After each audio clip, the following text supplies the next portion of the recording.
ಎಲ್ಲರಿಗೂ ನಮಸ್ಕಾರ ಸ್ನೇಹಿತರೆ. ಈ 15 ಜಿಲ್ಲೆಗಳ ಮಹಿಳೆಯರಿಗೆ ಬಂದೇ ಬೆಳೆತು ಗೃಹಲಕ್ಷ್ಮಿ ಯೋಜನೆ ಹಣ. ಇಲ್ಲಿದೆ ಖುಷಿ ವಿಚಾರ, ನೋಡೋಣ ಬನ್ನಿ. ನಮ್ಮ ರಾಜ್ಯದ ಮಹಿಳೆಯರು ಮನೆಯನ್ನ ಮಕ್ಕಳನ್ನ ನೋಡಿಕೊಳ್ಳುವುದಕ್ಕೆ ಸಹಾಯ ಆಗಲಿ ಎಂದು ಈ ಜಾರಿಗೆ ತಂದಿರುವ ಯೋಜನೆಯೇ ಈ ಗೃಹಲಕ್ಷ್ಮಿ ಯೋಜನೆ ಆಗಿದೆ.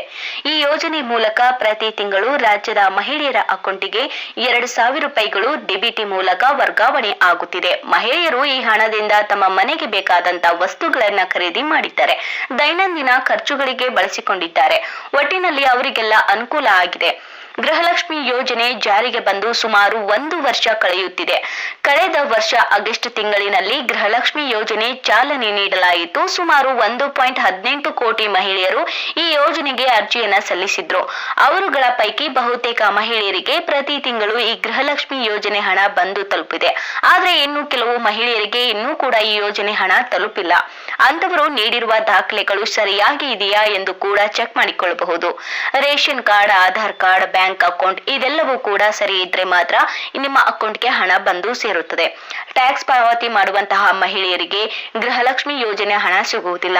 ಹಾಗೆಯೇ ಲೋಕಸಭಾ ಚುನಾವಣೆ ಮುಗಿದ ಬಳಿಕ ರಾಜ್ಯದಲ್ಲಿ ಜಾರಿಗೆ ಬಂದಿರುವ ಈ ಎಲ್ಲಾ ಗ್ಯಾರಂಟಿ ಯೋಜನೆಗಳು ಮುಗಿದು ಹೋಗಬಹುದೇನೋ ಎನ್ನುವ ಮಾತುಗಳು ಕೂಡ ಕೇಳಿ ಬಂದಿದ್ದವು. ಆದರೆ ಇಂಥ ಊಹಾಪೋಹಗಳನ್ನ ರಾಜ್ಯ ಸರ್ಕಾರ ಸುಳ್ಳು ಮಾಡಿದೆ. ಹೌದು, ಸರ್ಕಾರ ಅಧಿಕಾರದಲ್ಲಿ ಇರುವಷ್ಟು ಸಮಯ ಕೂಡ ಜನರಿಗೆ ಎಲ್ಲಾ ಯೋಜನೆಗಳ ಸೌಲಭ್ಯ ಸಿಗುತ್ತದೆ ಎಂದು ಮಾಹಿತಿಯನ್ನ ನೀಡಿದೆ. ಸಿಎಂ ಸಿದ್ದರಾಮಯ್ಯ ಅವರು ಮತ್ತು ಸಚಿವೆ ಲಕ್ಷ್ಮೀ ಹೆಬ್ಬಾಳ್ಕರ್ ಅವರು ಈ ಬಗ್ಗೆ ಸ್ಪಷ್ಟನೆಯನ್ನ ನೀಡಿದ್ದಾರೆ. ಹಾಗೆಯೇ ಕಳೆದ 3 ತಿಂಗಳುಗಳಿಂದ ಗೃಹಲಕ್ಷ್ಮಿ ಯೋಜನೆ ಹಣ ಸರಿಯಾಗಿ ಮಹಿಳೆಯರನ್ನ ತಲುಪುತ್ತಿಲ್ಲ. ಎಲೆಕ್ಷನ್ ನೀತಿ ಸಂಹಿತೆ ಜಾರಿಯಲ್ಲಿದ್ದ ಕಾರಣ ಈ ರೀತಿ ಆಗಿದ್ದು, ಮಹಿಳೆಯರಿಗೆ ಶೀಘ್ರದಲ್ಲೇ ಪೆಂಡಿಂಗ್ ಇರುವ ಪೂರ್ತಿ ಹಣ ತಲುಪುತ್ತದೆ ಎಂದು ಸರ್ಕಾರ ತಿಳಿಸಿತ್ತು. ಅದೇ ರೀತಿ ಈಗ ಪೆಂಡಿಂಗ್ ಇರುವ 2 ತಿಂಗಳ ಹಣ ಕೂಡ ಒಟ್ಟಿಗೆ ಬಿಡುಗಡೆ ಆಗಿದೆ.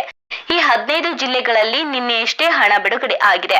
ಮಂಡ್ಯ, ಮೈಸೂರು, ಬೆಂಗಳೂರು ನಗರ, ಬೆಂಗಳೂರು ಗ್ರಾಮಾಂತರ, ರಾಮನಗರ, ಚಿಕ್ಕಮಗಳೂರು, ದಾವಣಗೆರೆ, ಚಿತ್ರದುರ್ಗ, ಹುಬ್ಬಳ್ಳಿ, ಬೆಳಗಾವಿ, ಧಾರವಾಡ, ಕೋಲಾರ, ಕೊಡಗು, ಉಡುಪಿ, ದಕ್ಷಿಣ ಕನ್ನಡ ಇದಿಷ್ಟು ಜಿಲ್ಲೆಗಳಲ್ಲಿ ಪೆಂಡಿಂಗ್ ಹಣ ಒಟ್ಟಿಗೆ ಬಿಡುಗಡೆ ಆಗಿದ್ದು, ಮಹಿಳೆಯರು ತಮ್ಮ ಅಕೌಂಟ್ಗೆ 4,000 ಹಣ ಬಂದಿದೆಯಾ ಎಂದು ಡಿಬಿಟಿ ಮೂಲಕ ಸ್ಟೇಟಸ್ ಅನ್ನ ಚೆಕ್ ಮಾಡಿಕೊಳ್ಳಬಹುದು.